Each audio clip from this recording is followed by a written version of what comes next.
Hello, and happy Father's Day to all the fathers in Uganda and indeed across Africa. My name is Victoria Wilson Dara, and I'm coming to you from Pasadena, California. I would like to express my deepest gratitude to Mama Tendo for allowing me this opportunity to speak to the fathers of Uganda on this, your special day, Father's Day.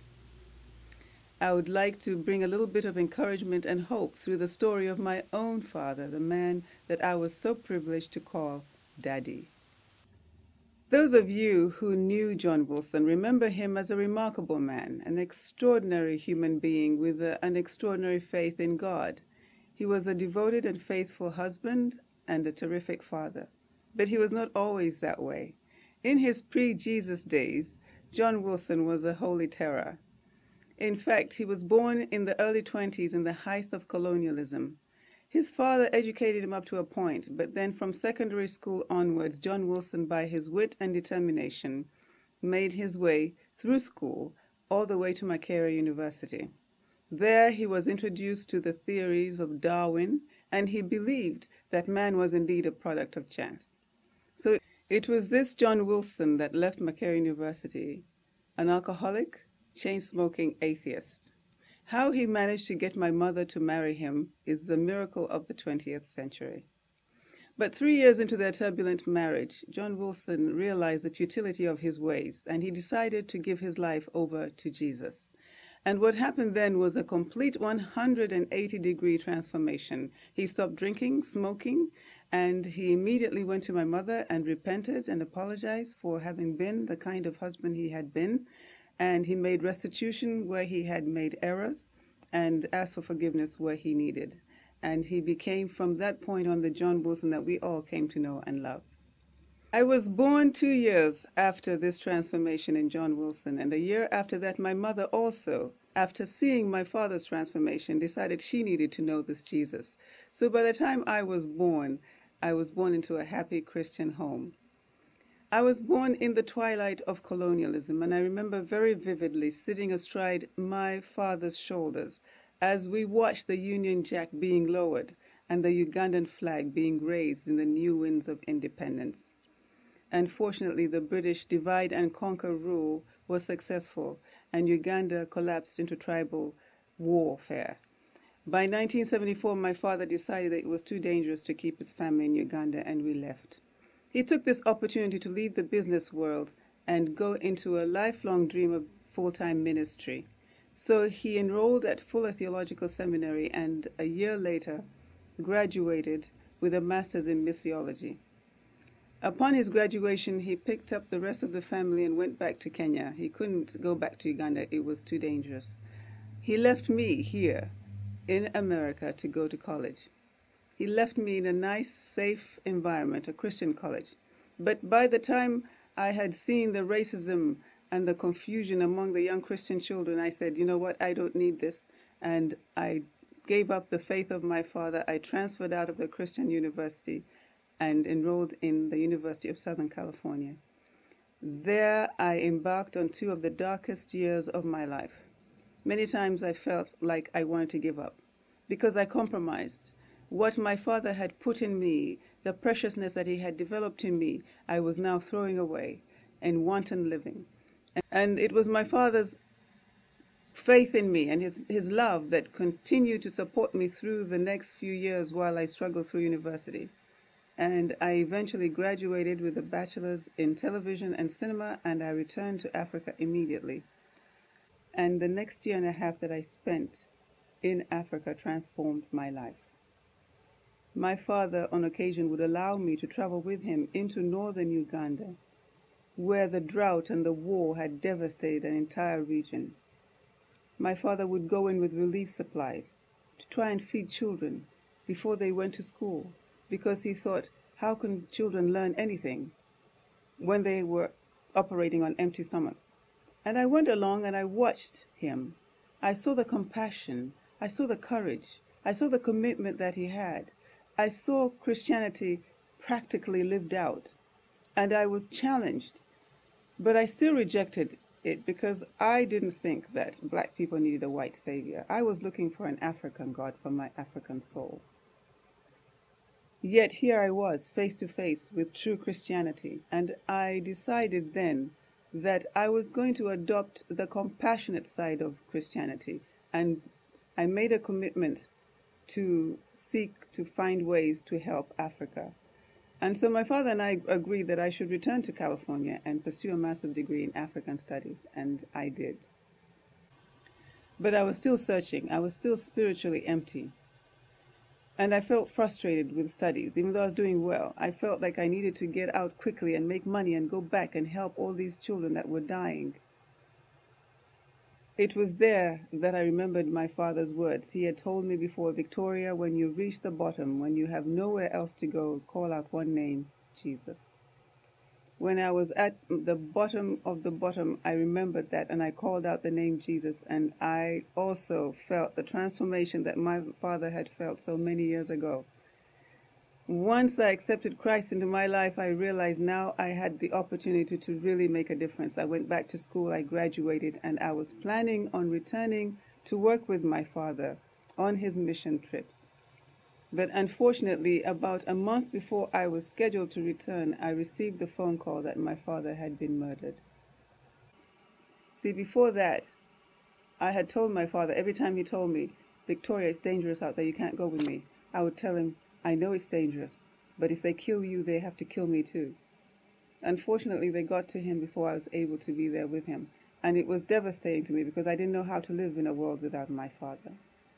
I packed my bags and I returned to Uganda for the funeral.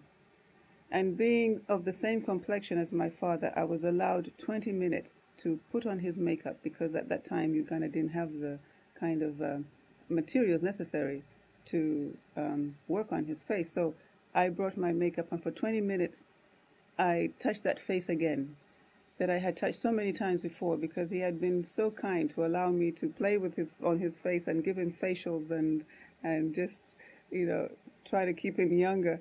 So, but this was the final time that I was going to put anything on his face. And as I put the color back on his face, I told him, I said, Dad, I'm lost. I don't know how to live in a world without you. I don't know what to do. I don't know how I'm going to make it from here.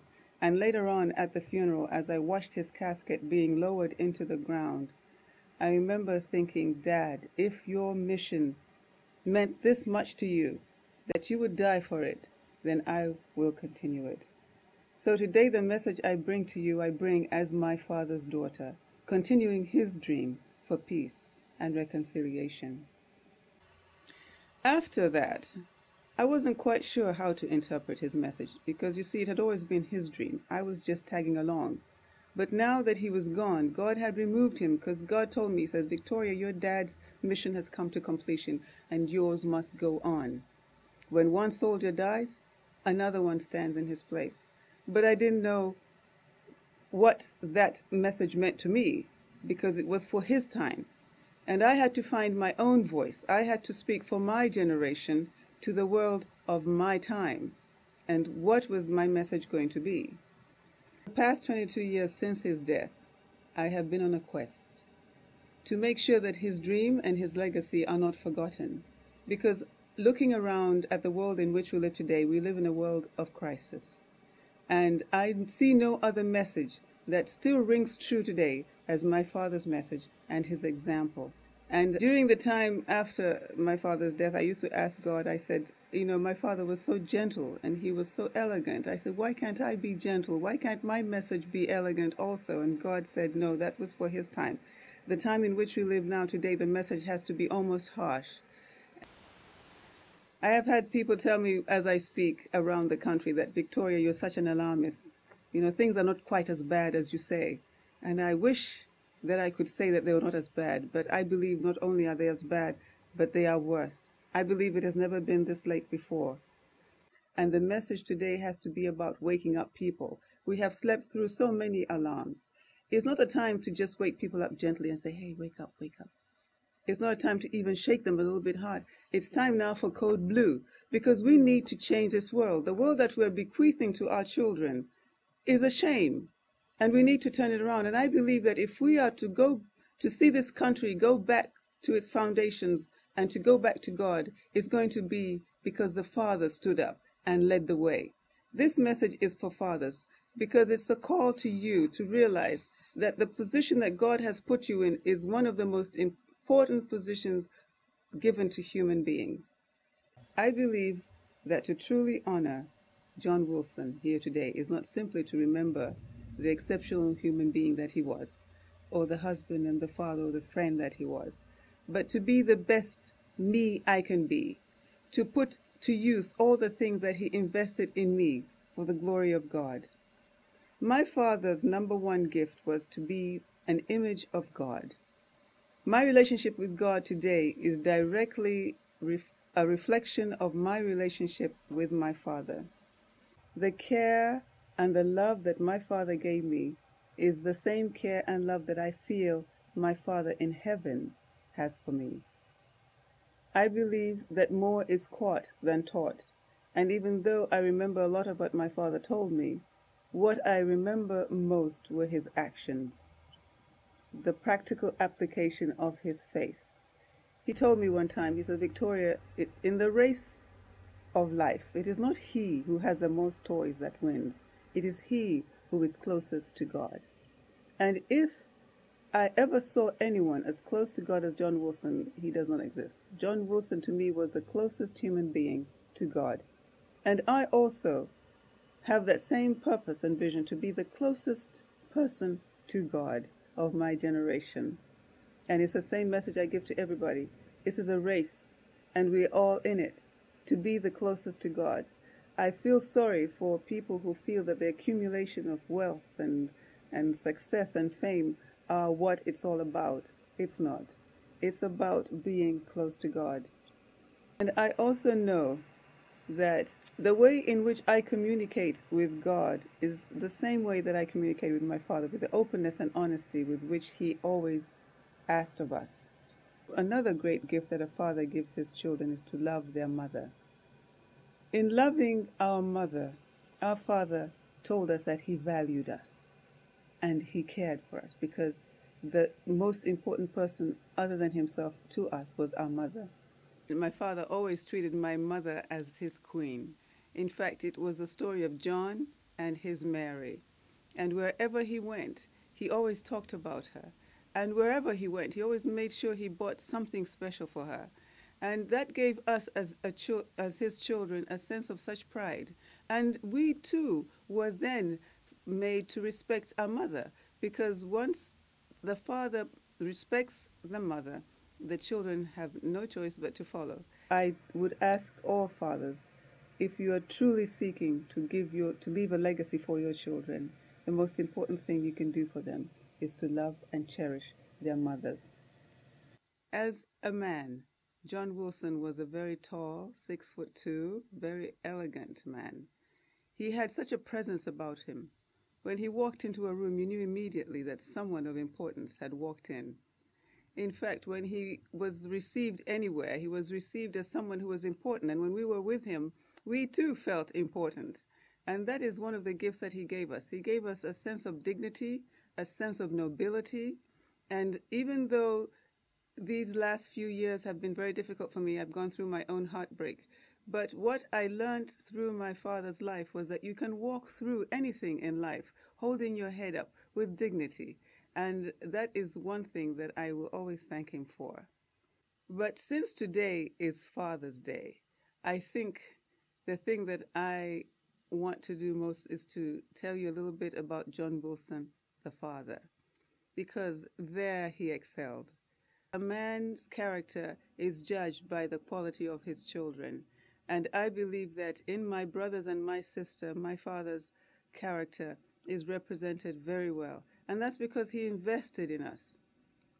I was speaking with one of my brothers yesterday, and I asked him to tell me the one thing that he remembered most about my father. And he says, Daddy loved us.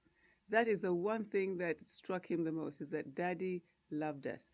And that gave us a sense of self-respect, a sense of self-image. And not only did he love us, but he provided an environment for us in our home that was stress-free. even through all the wars and the terrible times that Uganda went through, somehow we believed and trusted that our Father was there and would provide us and protect us and always make our lives secure and safe. One of the things that my father was greatest at was to bring fun into the home. He was a very fun-loving man, and he always, even though he was a very busy executive with an oil company in Uganda, he always made time every year to go on vacations with us. Together as a family, we would drive in this Volkswagen Kombi, and we would sing through the night. We would go sometimes to Mombasa, sometimes we would go to Nabugabo and spend 2 weeks of time with just my father, where he left his work at home. There were no telephones. It was just a family. And I believe that that sense of bonding still is serving us today. Even without him here, he was such a great peacemaker and such someone who brought people together that we have carried that tradition on as a family.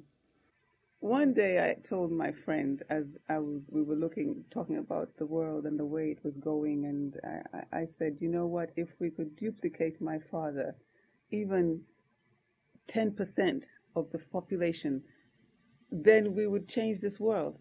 And he says, but then he wouldn't be a one of a kind, would he? And I said, that's true, he wouldn't be one of a kind. But I think it is important to state that once again, we need to go back to that kind of excellence in humanity. In my father's time, there was a generation of men who stood up and were leaders, and they were men. There was a culture of fathers at the time, and therefore they created a culture of men. But these days we're finding that men have become a little less noble and a little less, with a little less integrity. And we need once again to return to that, because as I watch on the internet and on the television, and I see our young Ugandan girls and the things that they're getting into, and they're going to these concerts and they're half dressed and all the things that they're into, and I'm wondering, where are the fathers? Because even though I also went off into rebellion, not necessarily rebellion as my father, but just because I was young and stupid, I went off into a lifestyle that was not up to par. But there were guidelines. I knew that my father had not raised me to go beyond a certain point. And this is where we need fathers today to stand up and tell your daughters and become strong and courageous and tell your daughters the way. Because it is a father that gives a sense of beauty and dignity to a woman. If you grow up without a father who tells you how wonderful you are and how special you are and how loved you are, you grow up with a sense of a lack of identity and a lack of self-esteem. And that's what we're suffering from today. We need fathers to get back on track and tell their children daily how much they love them, how much they care for them, and how beautiful they are, so that they don't have to go out looking for that in places that are just going to be destructive. It has been said that a man can affect his family for generations to come, whether for good or for evil. My father, I believe, has passed on such a legacy of greatness and hope in his children that it continues in his grandchildren. I have a friend, and one day I was talking to him and I said, you know, do you think that you might have a sexual addiction? And he said, well, if I do, it's just because I'm doing exactly what my father did. I'm just doing what my dad did. And he didn't feel in any way remorseful that he maybe had a problem. And that just shows you that it is passed on.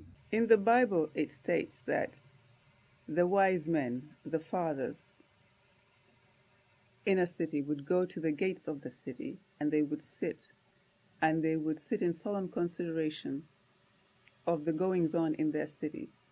They would take cases and make sure that there was peace within the city and that no enemies would come into the city. We are missing that today. We need our fathers once again to sit together and to sit in solemn consideration of where our country is going. In Ecclesiastes chapter 3, verse 1, it says, there is an appointed time for everything, and there is a time for every event under heaven. In verse 8, it says, there is a time to love and a time to hate, a time for war and a time for peace. My father's message was to call us to peace. Now we can choose. We can either choose to go down the road of war and destruction, or we can choose to turn it around and go down the road to peace. And that means that we must turn our lives around. Just like my father and I committed our lives to God and we made a 180-degree transformation. This is what I'm calling for fathers in Uganda to do. If you feel that you have not been up to the standard that you are called to, and especially to those fathers who call themselves Christians, because I believe that when God makes a call, he makes it first to his household, the people who call themselves by his name. So this call is for fathers in the household of God. We need to turn this situation around, and you are the ones to lead us. I am urging you that tonight, when you lay on your bed and you think through what the message that I have brought to you today, that you would reconcile yourself with your God, because it is your God that's going to transform you. If you're caught up in anything that is destructive and making you less than the man that you need to be for your wife and for your children, then it is your time today to get straight with God. And when that is reconciled, then your family will be blessed. And a blessed family then creates a blessed nation. So if you are a man today, you're a father, and you know that somewhere along the way you lost it, somewhere along the way you forgot your God, somewhere along the way you stopped showing your children what it is to be a man of God, I pray that it is today that you will do some serious business with God. Today you will realize how important you are, not only to your families, but to your nation. In the Bible, it also says that the first shall be last and the last shall be first. Well, Africa, how much longer are we going to be last?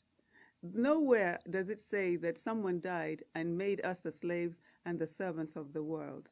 The man who died for me told me that I was free. I was no longer a prisoner. I was no longer last. He told me I was now one of God's children, and that I was to sit at the table with all God's other children, equal and at par. And I think that it is now, Africa, our time to be first. Not on our own strength, because we can't do it. We're too far behind to play catch up.